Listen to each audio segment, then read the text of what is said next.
நீங்க எந்த குணத்தினால ஈடுபட்டு நித்யானந்த திரையோதசி கொண்டாட வந்திருக்கீங்க? ஏன்னா நித்யானந்தருக்கு நிறைய நல்ல குணங்கள் இருக்கலாம், அதுல உங்களுக்கு ஏதாவது ஒரு நல்ல குணம் பிடிச்சிருக்கலாம்.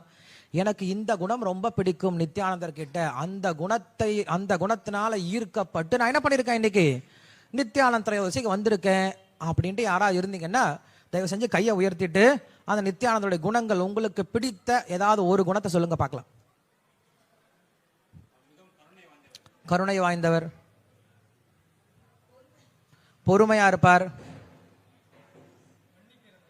மன்னிக்கக்கூடிய சகிப்புத்தன்மை, வீரம். ஓ ஓகே, வெரி குட். வீரம், அடி வாங்கினாலும் போர்ல தப்பிச்சு ஓடல இல்லையா, அங்க இருந்து அவருக்கு உதவி பண்ணிட்டு போனார். வேற இந்த பக்கம் கோபப்பட மாட்டார்.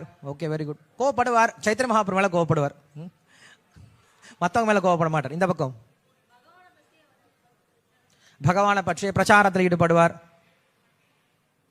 அப்புறம் இந்த பக்கம்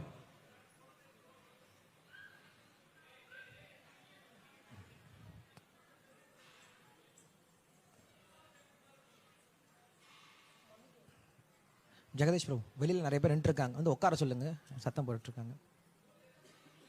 கீழே இருக்கவங்க பிரசாதம் ஹாலில் எங்கெல்லாம் இருக்காங்களோ அதை வர சொல்லுங்க. மகிப்புத்தன்மை, சகிப்புத்தன்மை சொல்லியாச்சு. மன்னிக்கும் தன்மை, சகிப்புத்தன்மை எல்லாம் ஒண்ணுதான். வேற நீங்க சொல்லிட்டீங்கல்ல, வேற யாராவது? நித்யானந்தருடைய கருணை இருந்தாதான் நமக்கு மகாபிரபுடைய கருணை கிடைக்கும் அப்படின்னால வந்திருக்கும். குருவா இருக்கிறார், வெரி குட். இந்த பக்கம்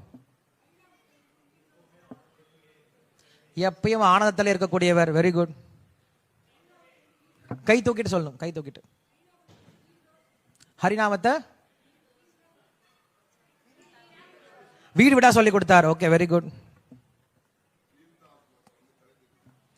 ரொம்ப வீழ்ச்சி அடைஞ்ச ஆத்மாக்களை கரை தேர்த்து விட்டார். பகவான் பலராமனுடைய அவதாரம், வெரி குட். நீ லேட்டா வந்த, அதெல்லாம் ஆல்ரெடி சொல்லி முடிச்சிட்டாங்க, ஓல்டு வெர்ஷன். நீங்க பிரசாதம் நிறைய கொடுப்பார், நிறைய சாப்பிடுவார். கொடுப்பார்னு சொல்ல முடியாது, சாப்பிடுவார்.